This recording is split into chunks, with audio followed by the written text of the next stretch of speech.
right, good evening. It is 5:32. Sorry for being late. This is Robert Stevenson. I'm going to call to order the meeting for the Southwick Tolling Granville Regional School District School Committee. Can I get a motion to open the meeting? So moved. Second. Can I get a show of hands to open the meeting?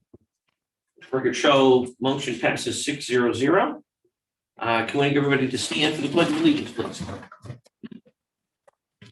I pledge allegiance to the flag of the United States of America and to the republic for which it stands, one nation, under God, indivisible, with liberty and justice for all. Right.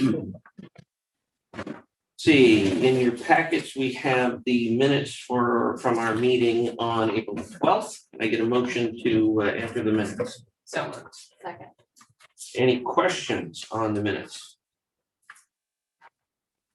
Can I get a show of hands to accept the minutes? Amy, let the record show motion passes 6-0-0. Warrants, there's a basket here. If everybody can make sure that they sign that this evening, we'll take care of those. Superintendent Willard, do we have any correspondence this evening? I do not.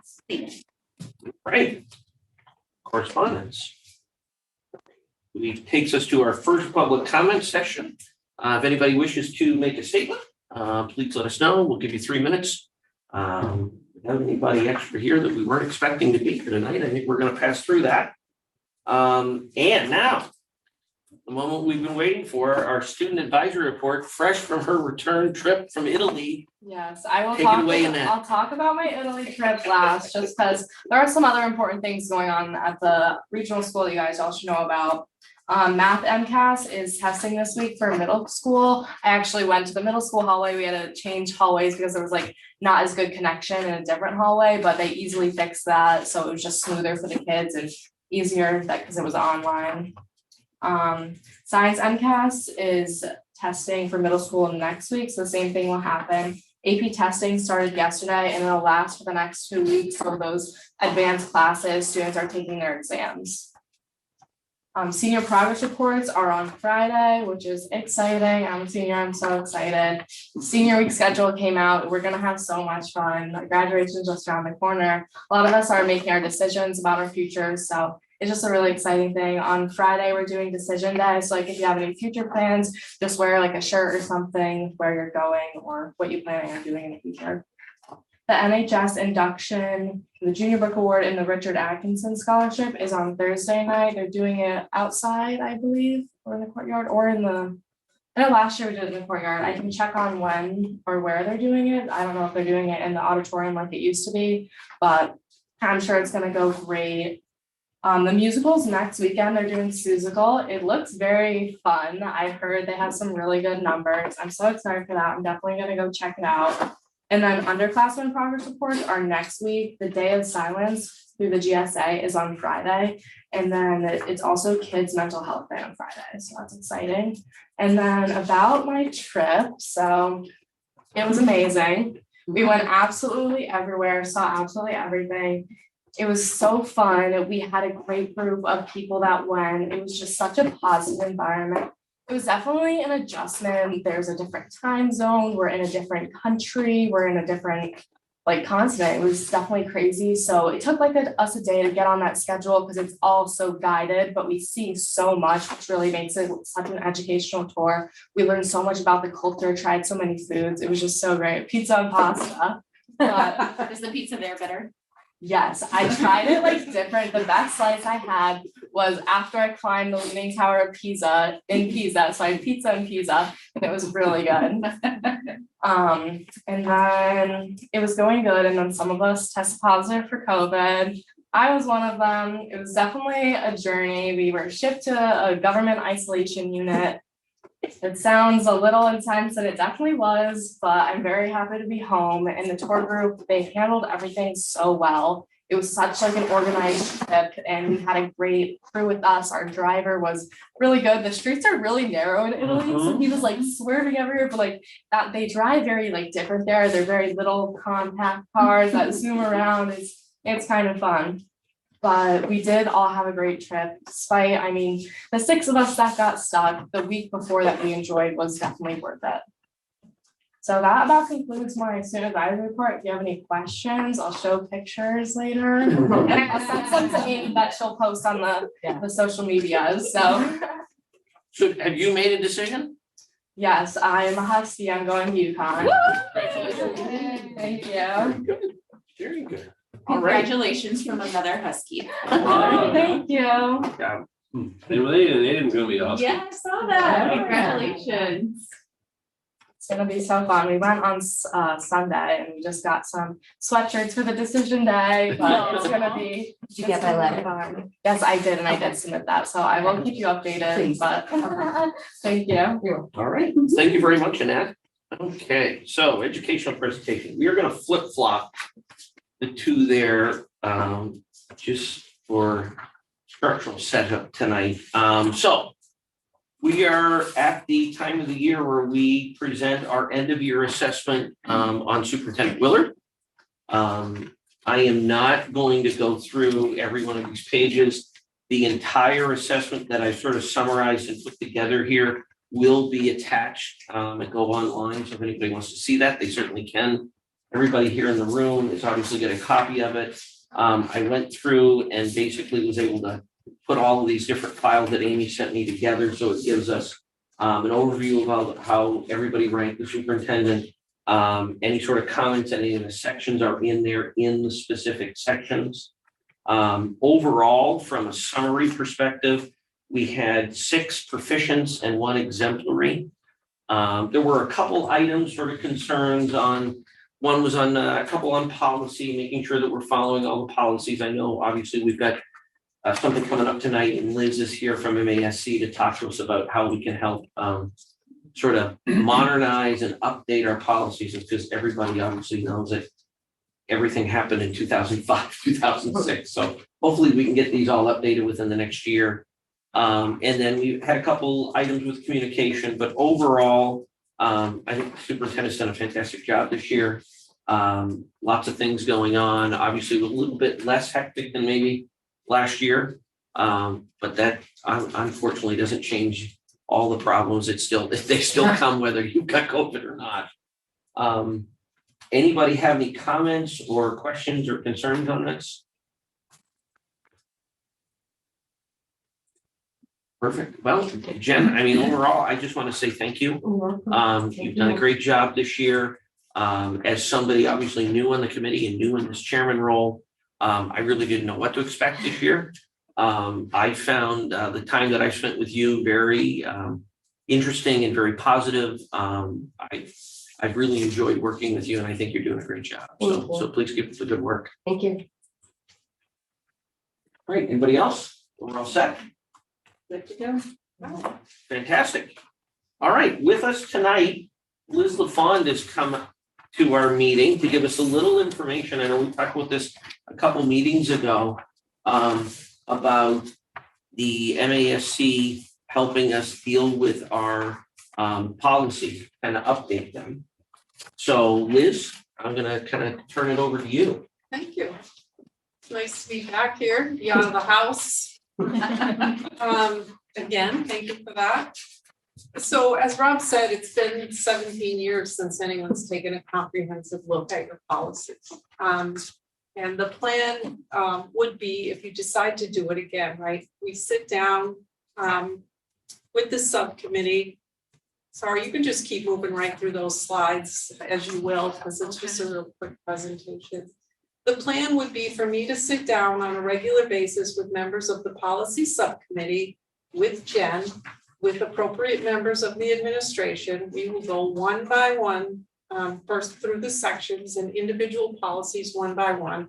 We'll talk about updating the policies to be in line with current law and regulation. We'll also talk about what best practices are in many cases where their policies exist, but there's no law or regulation attached to it.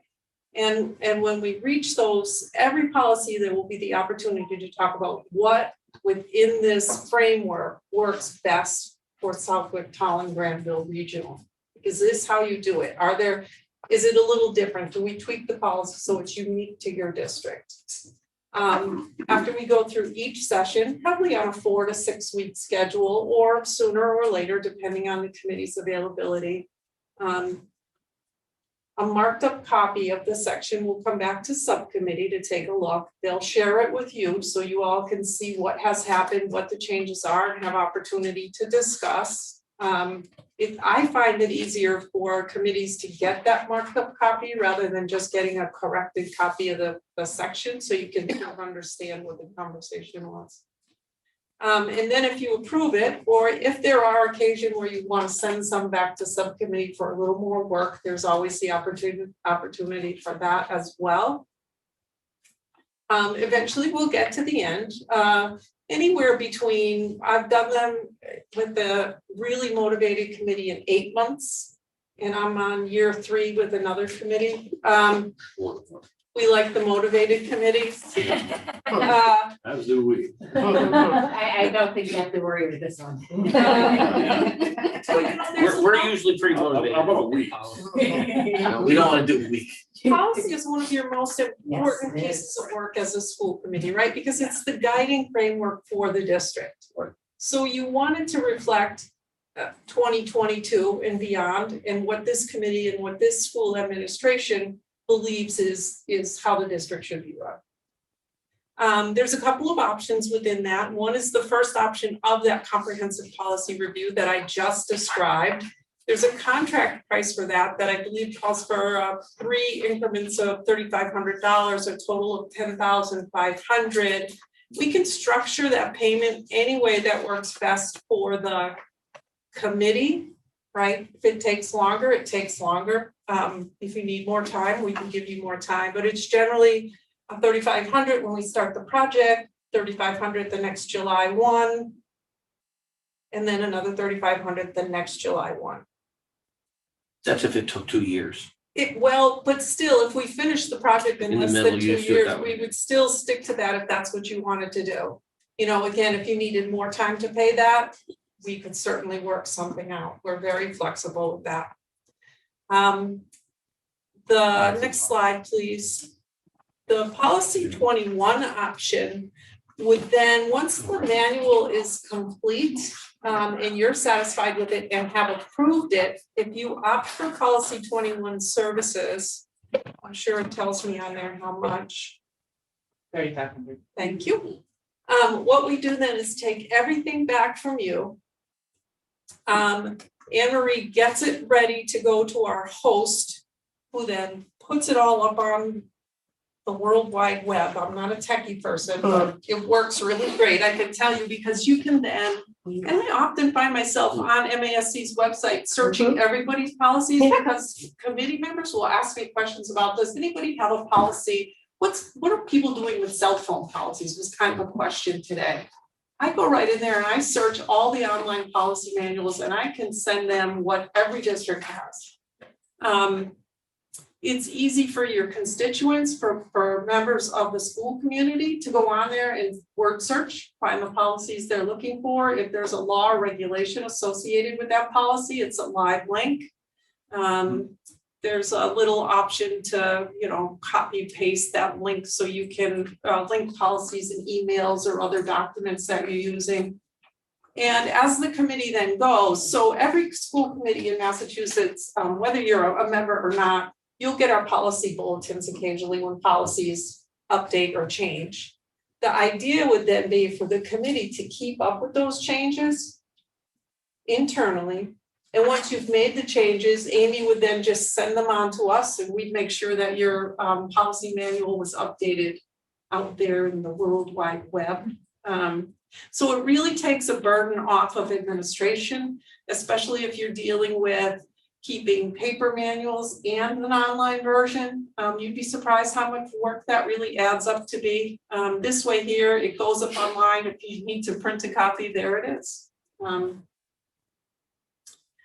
And I guess the other thing that I didn't say earlier is we collect every document that the district has that has potential for policy in it, like all your collective bargaining agreements, your student handbooks, your employee handbooks, your regional agreement.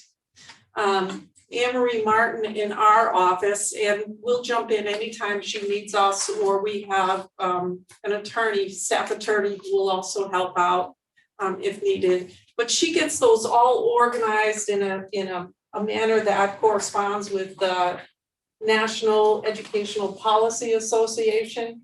And we code them and organize them, and they come back to you and review them in a systematic and organized way. I actually love policy work, and Rob and I talk a lot about policy, and I seldom run into policy geeks who feel the same way that I do. But I love She just called you a policy. policy I think geek. you're a little bit of a policy geek. If you know, I'm getting to be one. you know, you clearly have some policies that are outdated that I expect we'll have some spirited discussions about, you know, what really works and what doesn't and why. And you just have some that need to be updated to be more reflective of current laws, especially around your student section, if you haven't looked at it since 2005. Is that the one, that Jenny, that we went through? Oh, instruction. Yeah, so we probably haven't looked at that one since 2005. 2005 was a big year. I don't know what happened, but it was a big year. So from a procedural standpoint, Liz, is there an application form that needs to get filled out, or is it something as simple as, hey, we'd like to move forward? How does that work? Sure, I think I sent the contract initially, but I can send you Okay. another copy tomorrow. That'd be great. It's just a basic contract that spells out, you know, like everything you're spending money on, you want to Yeah. have a contract for, right, Steve? Mhm. Yeah. Yeah. And, you know, I just want to stress again that at MASC, we're very flexible in terms of the committee's needs and how that works. It's not a cast in stone contract. We can make changes on it as needs be for the district. Super. And the policy 21 is similar, only it's a much shorter contract because the bigger Yeah. part of the work is done. And that's an annual basis, right? And then after the 3,500, which is the first year, and then the first It's full only year of nine. posting, there's a $950 maintenance fee yearly. Now, I want to say 25 years ago, when we first started policy 21, a long time ago, and it was a lot clunkier than it is now, it was $900 a year. So the increase since then, it's only as the cost to maintain those sites go up that we're changing that fee. It's not a money-making structure, it's just covering those costs. And again, that's something that MASC is always willing to try to do our best to work with committees on, understanding that money's best spent on educating kids. Well, that's certainly nice to hear. I like that kind of increase over 20 years is not a bad little incremental move up. Oh, especially- $50. Yeah, when you think Yeah. about every time you go to the grocery store, Yeah. it's costing you more. That- Gas station. Yeah, And the that's for gas sure. station. Mr. President, I have a quick question for you about this. If we were to move forward with this, like what I'd like to do is put this up for a vote next meeting. If we approve that, do we have the funds in this fiscal year for the 3,500 deposit? Certain we do. Because if we do, then that would, because what we budgeted in next fiscal year was the whole 10,000, we'd only need 3,500 out of that, correct? If I understood that correctly? That's right. We could make a payment this fiscal year, then the next payment would be July 1st of 2023, or would we have to make a double payment? No, we would go in 2023. Okay, Yeah, and then, because we wouldn't be done then, that's correct. and then the last one would be in fiscal year 2025.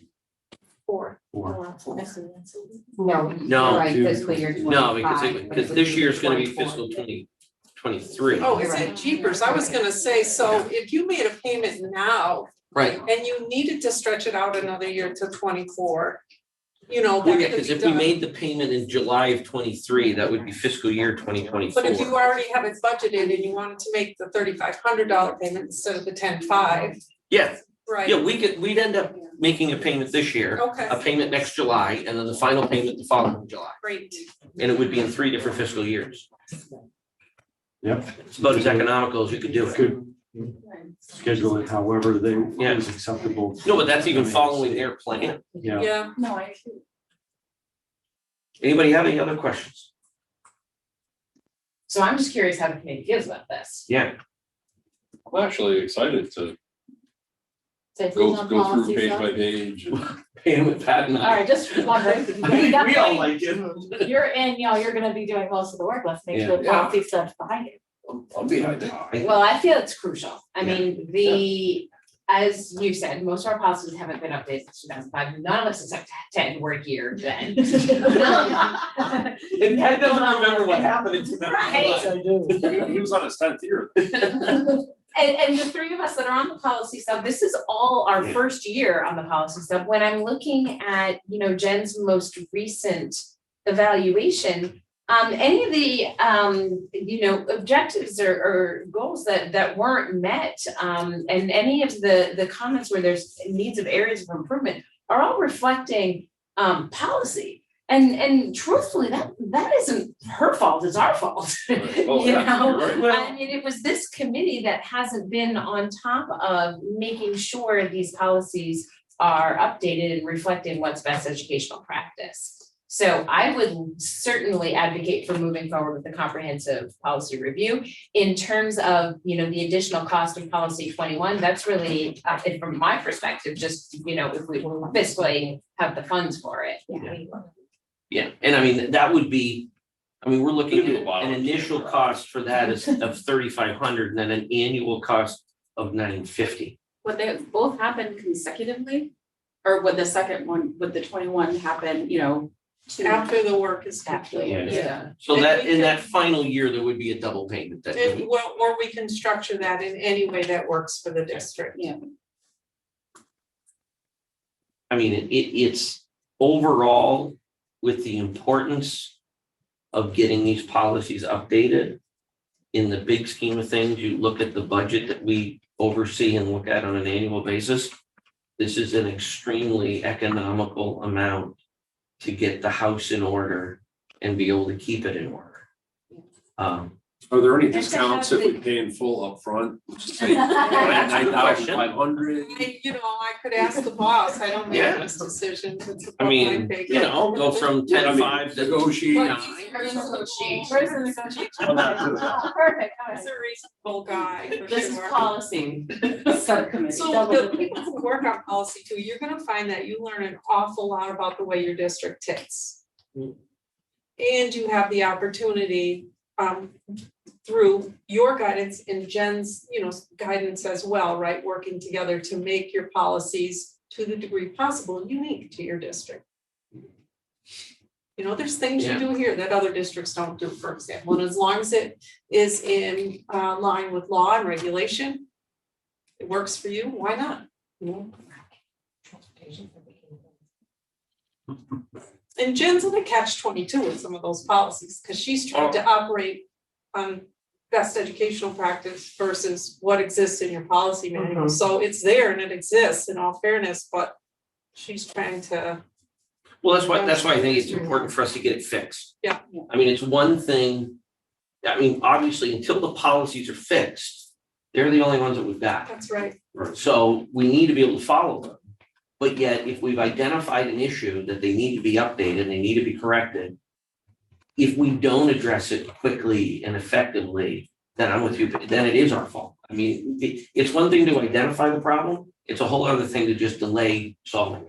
Right. And if we've got the ability to fix this, then I think it's in our best interest and in the district's best interest to be able to do that quickly.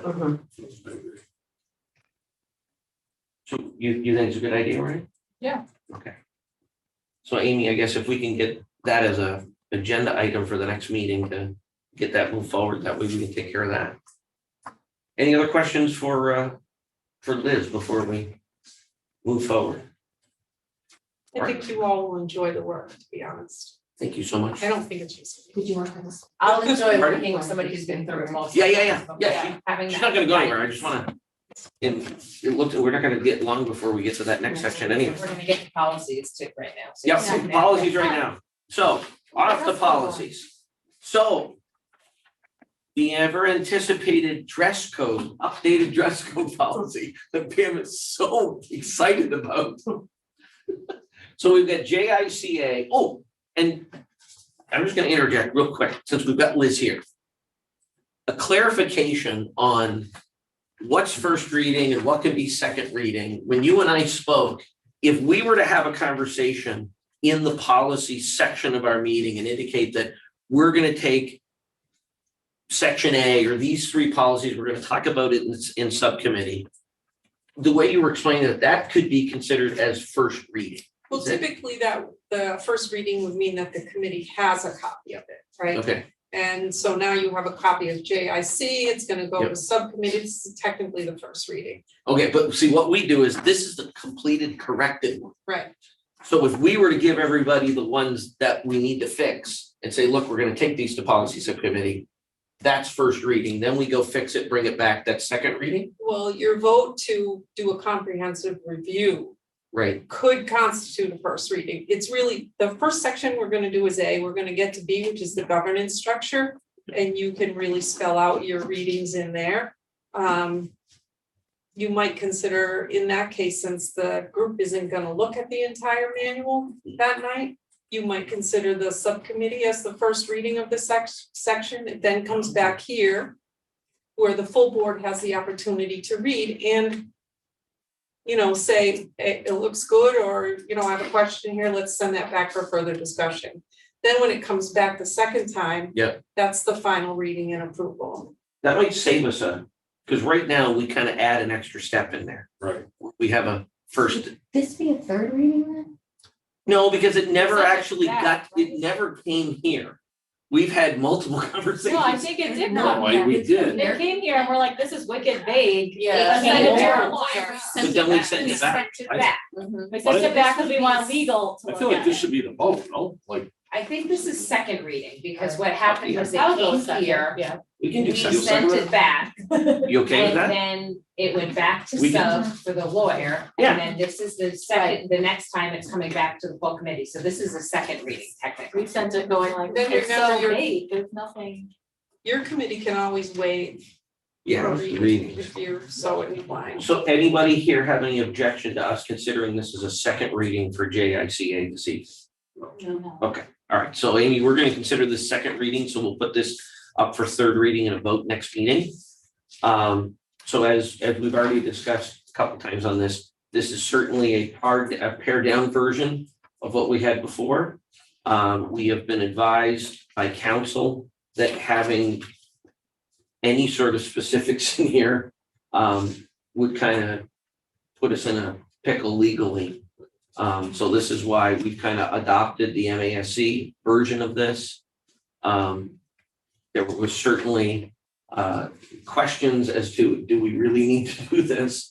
And the answers we get back was yes, unfortunately. This is- Can you explain why, like beyond putting us in a pickle, like what exactly is the pickle that it It's- would put us in? the way, Superintendent, help me out here if I mess this up, but the way that Russ kind of explained it is that any sort of, the vast majority of limitations to a dress code are historically considered sexist. So you've got to be extremely careful trying to put down any sort of limitations with respect to what kind of clothes that can be worn, as the majority of those limitations are all going to be, fortunately, assigned to the female gender as opposed to the male gender. In there, we do have instances in here, it says, okay, if dress code is causing damage, then that's something that they can talk about from a school perspective, that they can limit that. The other thing. The educate, like the teachers. Well, the Administration. administrators, yeah. I mean, if somebody's wearing earrings that have spikes in them, that when they turn their head, they're so big that they hit another Right. student, that would be. aluminum foil that blinds you. What? I- Can we bring up like an actual? Yes, please. So, Well, or, No, I mean, to his or point, yeah. bras, so girls can wear bras to high school right now. Hold on, it says something about disruption. Right. Does that cause disorder or disruption? I figured that would be disruptive. Yeah. Right, but who, so then only the teacher, the educator, or the administration can say something about it to the student, or? There would have to be, correct me if I'm wrong, but there would have to be something in a school handbook. So again, difference between policy and procedure. Okay. So there would have to be something procedurally in the individual school handbooks about maybe more specifics as to How to handle what is would be disruptive to school property, requirements regarding health and safety or causing disorder and disruption. I don't know, I could And I be think, and I incorrect. think I think you're, the one in those, like the handbook that it has for different schools, like it has like outlines, like I know like the drug Yeah, drug you know, but policy, we like you can't but wear. we can't this is old. use, that, but I think for But your I hoodie think for each question. school like has their own specific thing. No. They They do don't? now, but Yeah, but now we the question can't. is, That's can the, we? yeah, and I think No. where the hoodie question Yeah. or the hoodie concern is, I think it's gonna fall under safety. Right. What's wrong with Because- the hoodie? Well, it's not a question of whether they have a hoodie, it's a question of whether they have it over their head Oh. and they can or cannot see their face. On Fair.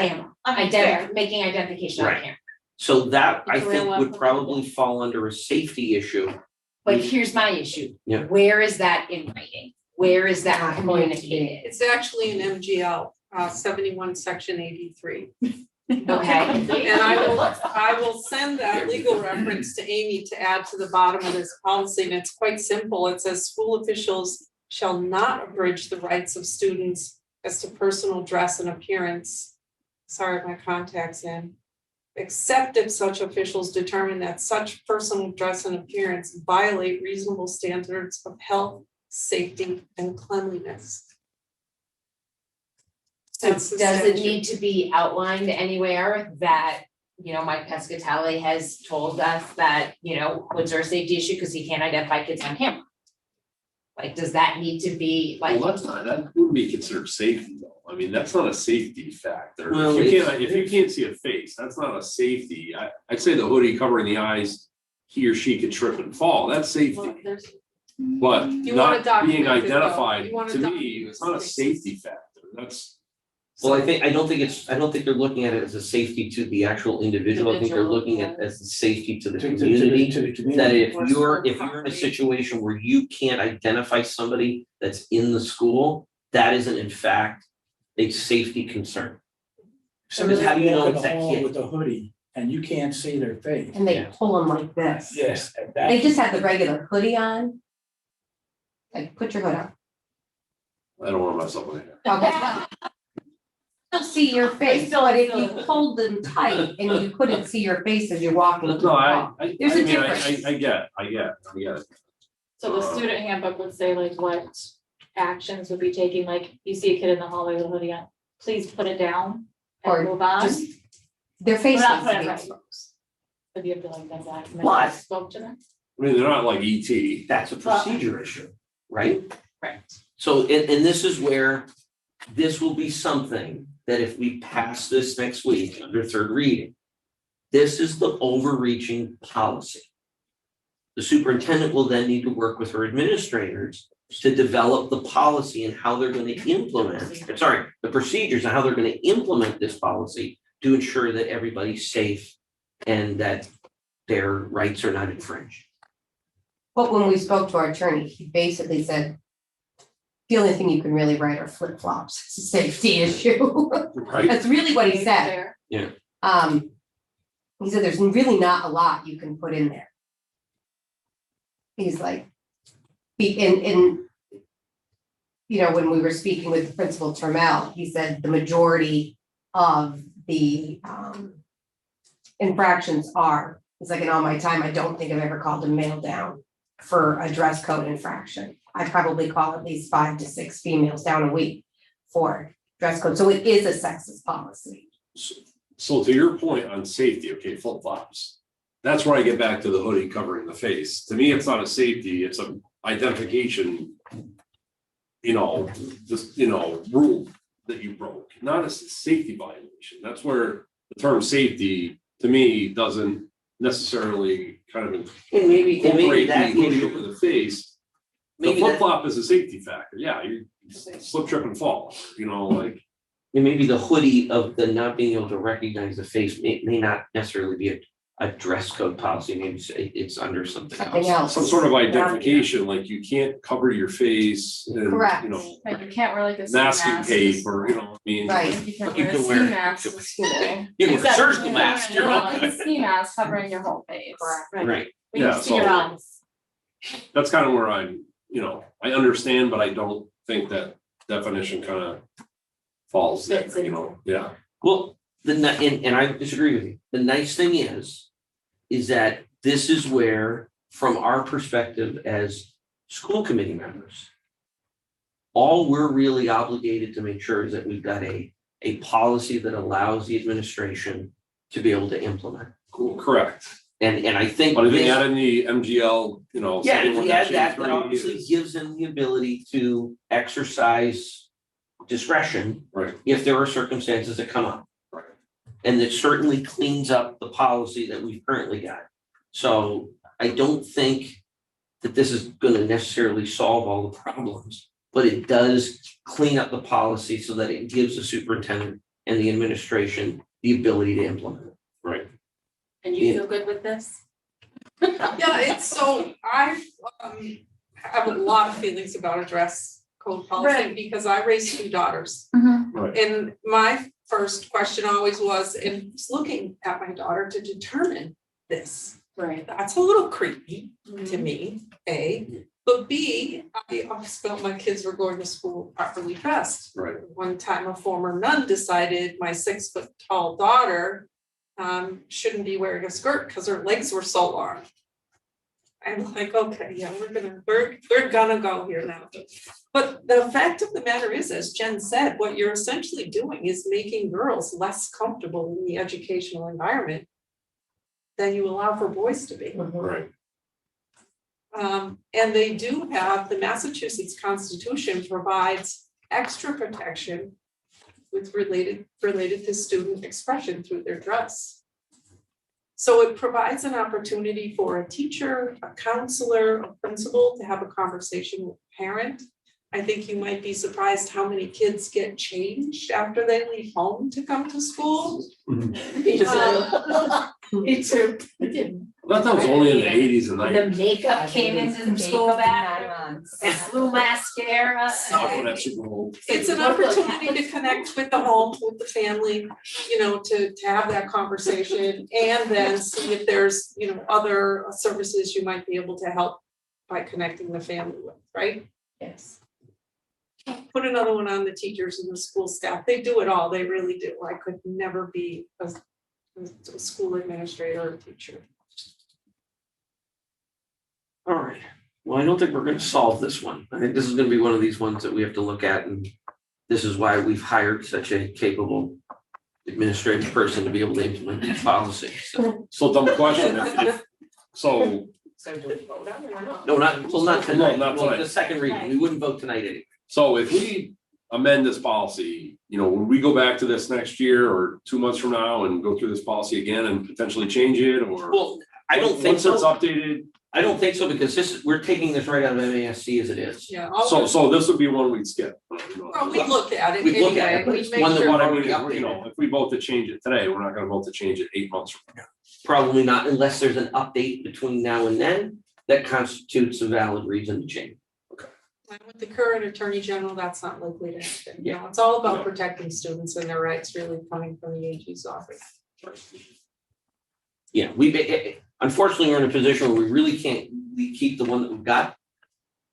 Now that we've identified the limitations in it, so we've got to update it. This is the current MASC policy. So we feel, and our legal counsel feels that we're on pretty safe ground with this. And that was his recommendation for us to bring this one to everybody as a team. All right, so on to the next one, ILD student submission to educational surveys and research. Again, this is one that we actually pulled. Amy, where did we get this from? From MASC, right? Yeah, so this was in sort of response to some of the questions that came up this year. We wanted to get a policy in there concerning educational surveys and research. It does go, if you haven't read this, please give it a read. There are some things in here that might be confusing. Again, this was one that we did go over with legal. At our last policy subcommittee, he was fine and good with the policy. Pam has a question. So I'm just confused by this one, and I'm Okay. just confused by what would apply, what would not apply, because in the first line, it says, in this policy, surveys, analyses, and evaluations refer to methods of gathering data for research purposes. So what types of surveys for the purpose of gathering data for research surveys are we talking about here? So for example, they did a health survey, The risk- health risk risk. survey. Doesn't that come from DESI though? It does, but we have to inform the parents about it beforehand. And so if they don't want their kids to take it or they want to see it, they have a chance to opt out of it. Now, what about the other surveys also that come from DESI that go directly to to teachers about surveying your students to make them feel more emotionally comfortable in your classroom, where they might involve questions about sexual orientation and things like that. I mean, these are things that are going directly to educators, often from the state, in attempts to foster inclusivity. And my concern is that a teacher could receive something like this from a, reputable source, presumably reputable source, not realize that somebody might view it as coming under this category and find fault with it. And the teacher's thinking that they're doing the right thing. So what we talked about was with legal, is that no survey should be going out without the principal seeing it and me seeing it. They shouldn't be doing any surveys without us looking at it first through this lens. And that's going to be part of our back to school speech this year, is go over this policy and explain to them. Now, it doesn't mean like we asked, can we do like a lunch survey to the kids and get their feedback on lunch? Yeah, we can do that, because it doesn't meet any of That's the not really gonna criteria fall right under here. research. It's not research, it's just What do you want for information. Yeah. lunch? But anytime it like asks about like the sex behaviors or attitudes or religious practices, something like that, Problems. yeah, we have to be really careful. And all we really have to do is just notify the parents and get their permission. That's really what it's about. I think that's fair. Well, with That's- everything that's going on nowadays, I mean, I don't think if you're gonna go down any one of these 8 roads, to err on the side of caution and to inform the parents as to what is going to be asked and are you okay with it?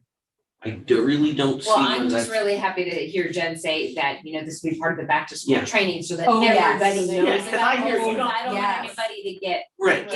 Correct. Right. The number 6, what is number 6 in reference to? I'm confused by that one.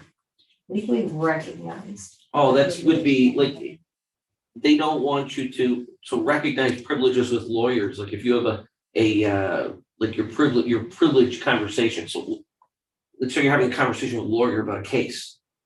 That is a client lawyer conversation that you're not obligated to divulge or talk about.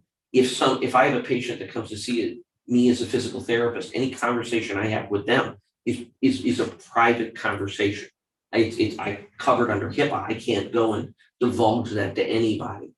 That's what I think they're talking So about this there. would I'm just trying to figure out like applications. So this would apply to like counselors that have had like Could be. I mean, privileged I'm sure relationships there with was somebody on the students. legal side that put that in there to make sure that it's covered. I'm just trying to figure out how that Trying to figure out how applies it in fits the into a educational school, setting. so. Yeah, It really, Don't know. yeah. Probably. like the other ones I can see how they might come up. It might just be in there because when they created it, it's like, let's make sure that we covered all our bases. Right. Will it come up? I don't know how it will come up in school. I'm with you, but.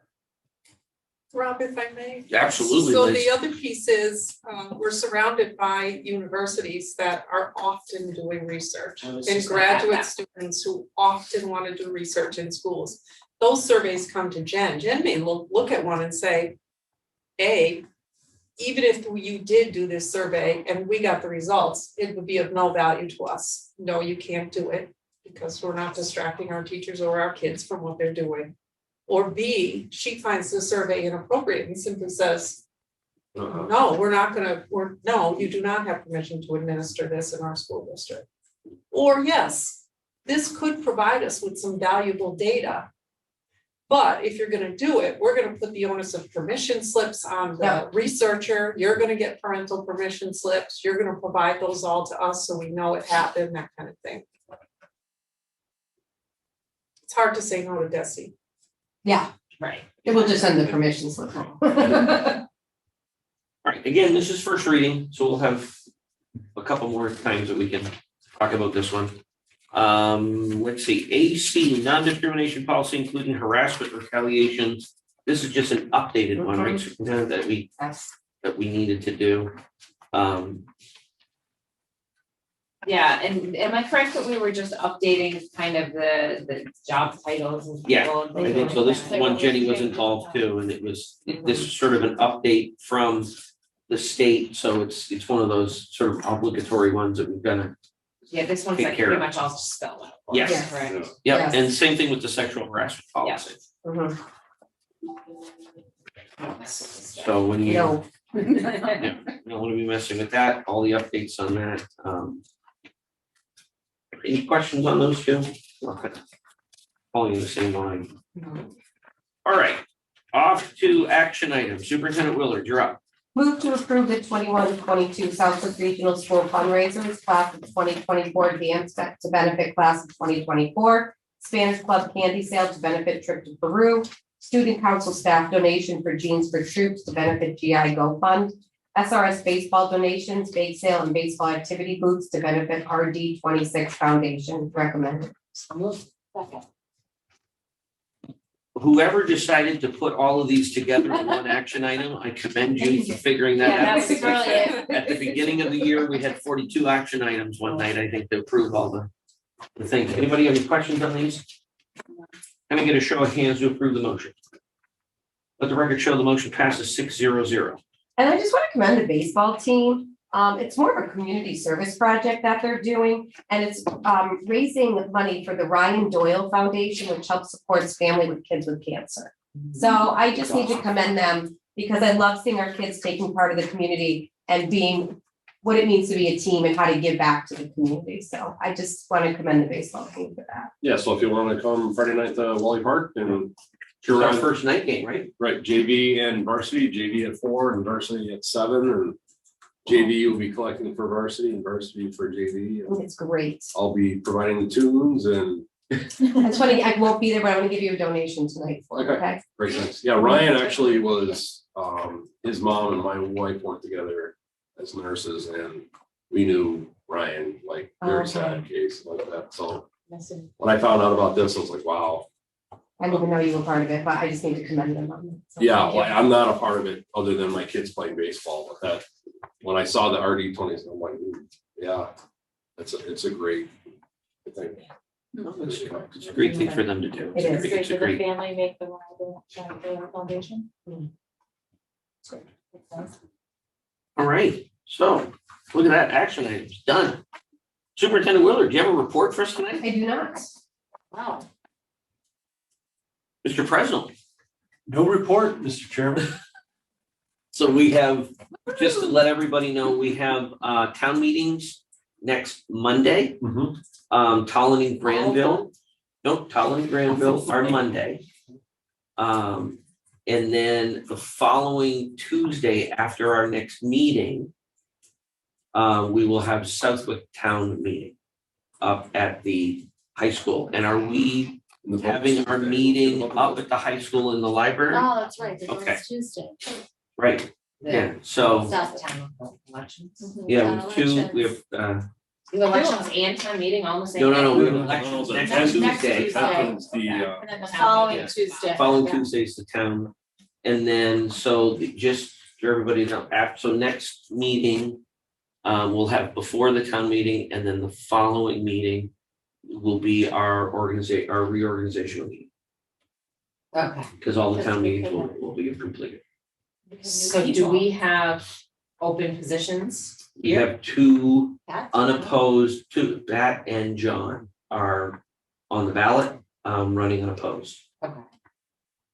So we might have looks pretty good that we'll have the same set of seven people. That would be nice because. Considering the change we've had this year. Much turnout. You can get some momentum. Momentum, All right, not yeah. reacting. Yeah, okay, subcommittees. I mean, I have a nice plaque now. Yeah. It took me a while to get mine. So we weren't here though. One last thing. I know it sent an email to Amy. Those of you, I think Pat, myself, Ryan, Erica, we need to get a little portrait emailed to Amy. And I think the only thing from a bio side, Amy, that we need is just where everybody went to college. Is what we're typically putting up there, I think. I think that's already up there. I think Okay. it's just our. So photos, if a picture. you can get that to Amy, she'll update the website with all our bios. All right, that takes us to subcommittees. Anybody have anything for subcommittee updates? I kind of do, so I'm on the master plan committee. Right. I missed the last meeting because of vacation. So they're kind of, I don't want to say rushing, but they're moving forward rather quickly to get their kind of master plan kind of ideas for the town to look at. And one of the questions came up through email was any of the school committee members that live in Southwick, if they had anything that they in the future are looking to improve or change. And I don't mean just like on the building grounds, or maybe, maybe you're looking to get dugouts for softball, or whatever it is that you think that maybe will benefit the school district as a whole in the years to come. Whether it be the flow of traffic with buses or, anything, like if you think anything out loud that you might be frustrated with, or it could be something as simple as food. You might say, okay, we want to kind of move forward with a more nutrition-based, cafeteria style, Yeah. whatever, so if I could, maybe if you write down a little bit tonight before we leave or after the meeting, just, a little paragraph for me. And then I'm gonna give it back. I have a meeting Thursday night at the town hall, so. Appreciate that. All right, anybody got anything else? Me and Pam had an ILT meeting today. Oh, how'd that go?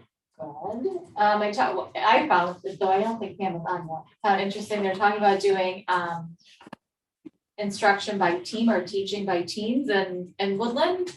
I believe the middle school and high school does this where you go to one teacher for each subject. So they're talking about doing more of a team idea down in Woodland. First grade is the one to start. It's just 2 teachers in first grade. One is going to be doing ELA, one's going to be doing math, and then they'll both do science and social studies to start. And then the kids switch classrooms. They're finding maybe then, A, they get up and move. B, it's a different environment. They're exposed to a different teaching style.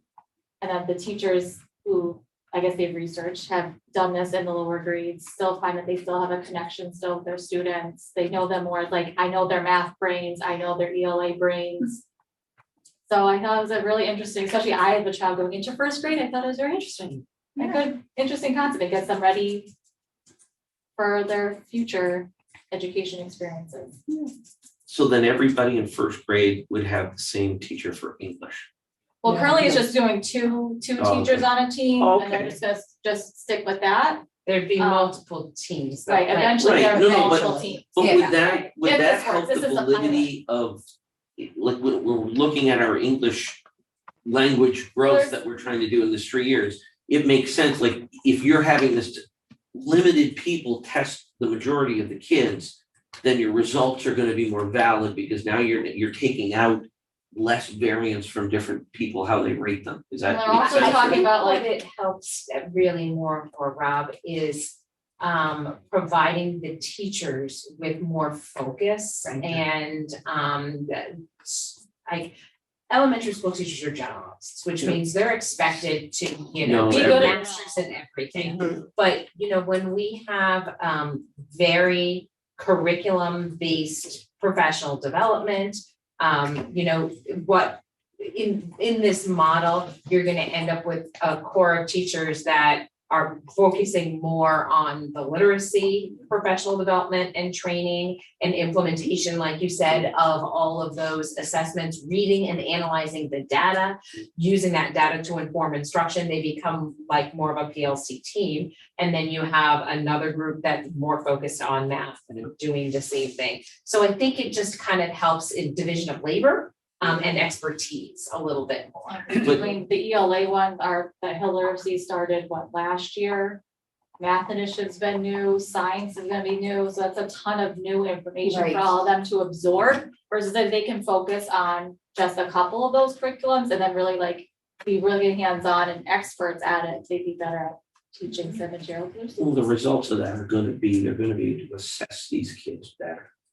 Because you're gonna have, even if you have a couple, like if you have so many teams, if you've got one or two people doing all this and they're doing the assessments the same way, you're gonna be able to identify kids that are running into trouble easier and better.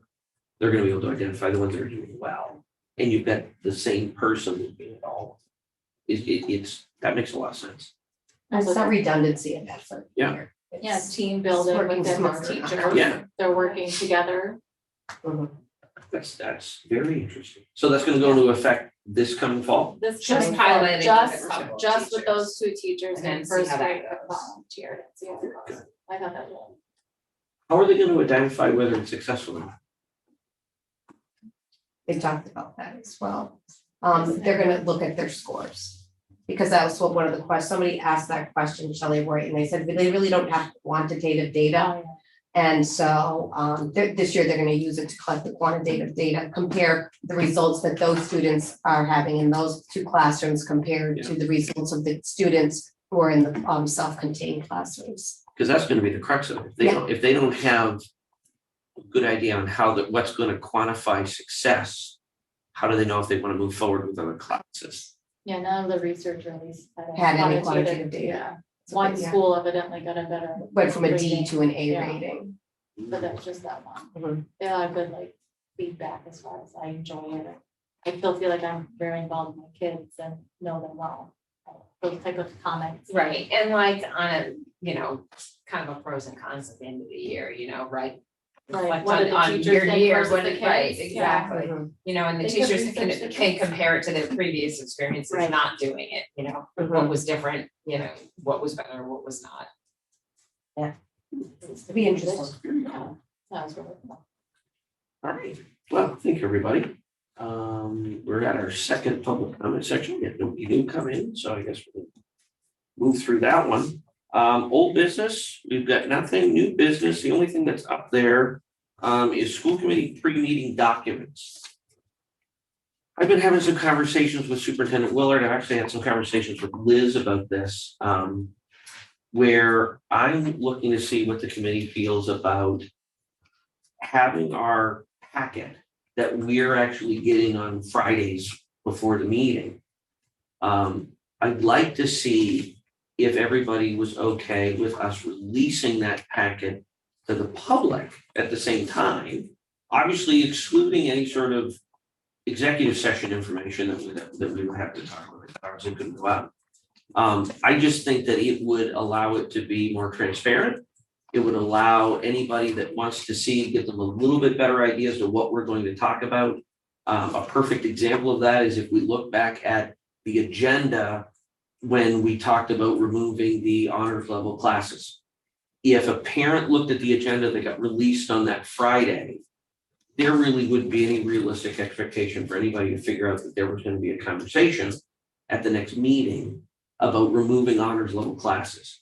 If the packet was included in that, there's no real secret information in there other than a little bit more detail than what the presenter is going to go over. In that packet would have the information that indicated that step number 10 or whatever on there, that they were going to discuss eliminating the honors level classes. And that way it would either Yeah. give them more information, allow them to have some more information up front. I don't think it's going to necessarily improve the number of people that are going to participate, but it certainly does allow us to go that one extra step to say, look, we're doing everything we can from a committee to be transparent, to communicate with you in the community as to what we're going to be talking about. If they still don't, that way, if there is an issue down the road, we've done everything we can to sort of get that information out to them. I think that's good. Do other school districts do that? And this is why I asked Liz to stay. 'Cause Yeah, so it's a pretty split, I mean, it's a district decision. Hope I didn't cause any trouble over here, but I'm a big fan of it. Because you're just being transparent about your work. And you're a publicly elected body. And I think that the public tends to appreciate that. I know that in a previous life, I posted the packets for years and years and years, and you'd be surprised if I had a late night and didn't get it up. The calls and emails I would get saying, "Where's the packet? Did you forget to put it up?" Like, "Oh no, it's up there now, but you were probably asleep by the time I got it up. Don't worry about it." People read it, believe it or not, and it probably reduced folks coming to meetings because they said, "Oh, I don't need to talk about this. All the information's here. I'm glad I got it." What about the meeting minutes? So we have our meeting and Amy's taking notes and, we might get the meeting minutes. Like, would that be something that, again, Those go out already. No, the feedback I got, I surveyed the administrative assistants. Everyone told me, post the packet except for the minutes and except for executive session. Yeah, the executive session wouldn't go out, and the minutes in any case, even if they were posted, are just a draft until they're approved by the committee. Yeah, but everybody said they'd wait. They all wait on minutes, which I thought was interesting. Probably because they're not approved. Yeah, Yeah, I mean, they're gonna to they're that, gonna get it's all recorded anyway, so anybody could yeah. go back and reference. Also, at the end of the day, if anybody requested the minutes of you, you'd have to provide them within 10 days, whether it was a draft or approved anyway. Well, those get posted. Say the minutes They are get posted posted online. right away. Yeah. Some districts, don't post the packet. Like we do Friday, right? Everything goes out. Some people wait and post the packet the day of the meeting. Because for whatever reason. So not everybody does it the same. They all do, some different things. A lot of them post it like with the posting, but there's others who do other things. So they post, I think if we're going to do it, it makes sense to do it with the posting. Right. that's what I And I have certainly heard complaints. And remember being there myself, like, okay, fine, they're posting the agenda, but there ain't nothing on it. I can't figure out what this is all about. Yeah, I mean, we have to put on the agenda any topics that we reasonably think are going to come up. But the topic itself does not necessarily give the detail as to what we're going to go over. Obviously, we get the packets on Friday so that as school committee members, we're able to come to the meeting prepared to be able to listen, discuss, and converse about anything that's in there. I don't see any reason why we would not want to give that same ability to the parents of the kids in the district to be able to get that information. Jen, is there any Well, information that goes into the packet that you're uncomfortable putting out there? No, easy. no, I would just caution, for Amy's sake, that yeah, Amy might be. I you may have post the meeting on a Wednesday or a Thursday, but the packet might not be ready until Friday, so it wouldn't then get uploaded wherever it gets uploaded. And some days, It's ready. I don't get the packet until I get here at the meeting. Because of the mail. We have wonderful mail service between here and town. No, I don't, I'm trying to think of anything that I wouldn't. I can't think of Sometimes I get the anything. packet 2 days later. I mean, we're not gonna, Sometimes there's contracts and. but stuff. that's. no Yeah, more but that would be executive. But we That would used not to be- vote on them in. But we're not open anymore. session, But some of them we might. Yeah, some we might, but that's a public record. But yeah, so but that if would it's go- gonna be, if it's gonna be a contract that we're gonna vote on, Right, It's made public. there's record. nothing really that Right. we It's should already not be able gone to through share with the executive, public. right? Or should we wait but to the post other it contracts you until? are correct, that we used to do, we Voted do on? not, we should not be putting those out there. Which ones? Well, any of the singleton contracts, we Right. talked about that when we did these, I asked a question to Jen and to Russ, and Russell's like, no. Like, we don't as a committee need to vote on a singleton contract that Jen has complete authority over. Yeah. We would, if there's a question about the annual salary or anything like that, when it comes to a budget perspective, that would be something that could come to us if it was something that was way up skew. But those singleton contracts, we do not need to vote on each and every one of those. Obviously, the main ones that we're dealing with would be one at the business manager, superintendent, Correct, right, yeah, right, right. anybody that sort of falls under us, Right. we need to vote on those contracts. No, We can save some time. Yeah. Because the challenge really is that by the time it would have got to us, it's too late. I mean, there's not even, what if we voted no? Contract's already signed, it's already there, it's not even something that's technically under our purview. And what we're voting on, so that doesn't make any sense for us to vote, just to vote on something that we have no control over. Okay. So, do we necessarily need to vote on doing this, or is this just sort of consensus? We can move forward. So is anybody opposed to this? To the comprehensive curriculum review, is that what you're referring to? No, No. sorry. The documents. Oh, documents, Yeah. okay. Sorry. Pass The, it online. the curriculum review, we are gonna have to have an action item next meeting to vote on. Okay. But for putting the information in the packet, we don't have to vote on it. I know, but what's this other? Oh, that's what There's what no is business this? talk about that. MASC, the policy. Policy, Yeah. she said curriculum. Yeah. Okay. Yes, she did. We knew but what she was she meant. pointing at that. We, Yeah, she I was- picked this up. We oh, knew what She's she a meant. teacher, you know. All right, so Mr. Chairman, Yes. would there ever be a presentation or a topic that was going to be discussed by the school committee that without the presenter providing some context to that it goes out to the public and then it could lead to confusion, misperceptions? I'm thinking. And then the only way that gets resolved for those people is if they have to show up or attend the meeting. I just put that out there as a cautionary thing, whether you leave yourself some wiggle room on certain things, holding Yeah, back. or even an I mean- educational presentation, that you have to expect them to have it ready by Friday, which they might not be ready. by the Yeah, but they Friday. need to have it, Draft. but they need to have it ready to give to us. Yeah, but they I need do till see your Tuesday. point with that, though. I mean, I think, It wouldn't be often, but there could be. yeah, I think the goal, I think if we look at the overreaching goal is to be more transparent and give people the ability to see a little bit more detail in a timely manner. I certainly don't want us to create confusion or angst unnecessarily.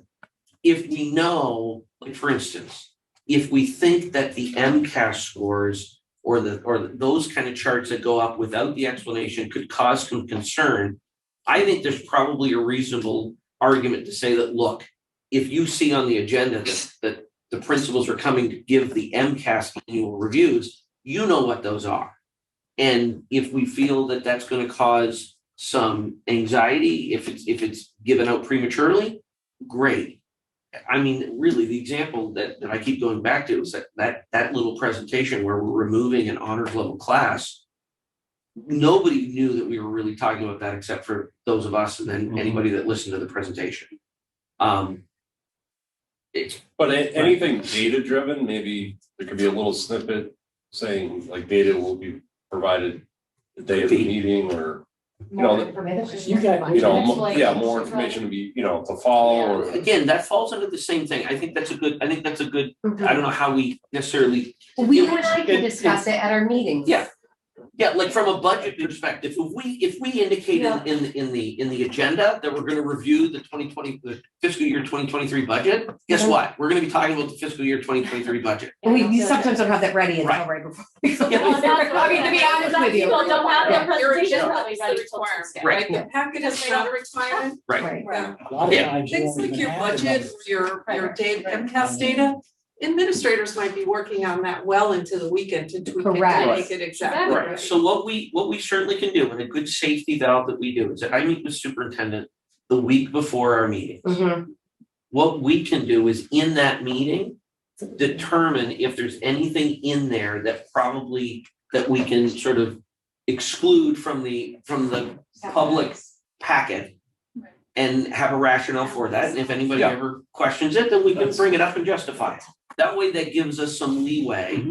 But I think the vast majority of the information will probably go out untouched, and the packet that we get, and the packet that the public gets would be the same packet, don't you agree? Yeah, like I thought, like my evaluation could go out today, the policies could have gone out, and a comprehensive policy review could have. Those are fine.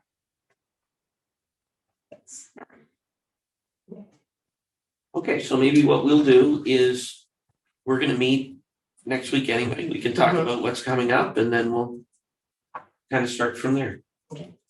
All right. And we'll definitely include Amy in those Yep, two, since she's absolutely. responsible. Yep. Yep, that'll be good. All right, so with that, I will entertain a motion to adjourn. So, second. All in favor? Amy, let the record show that motion passes 6-0-0. Thank you, everybody. Have a great evening. We're past that.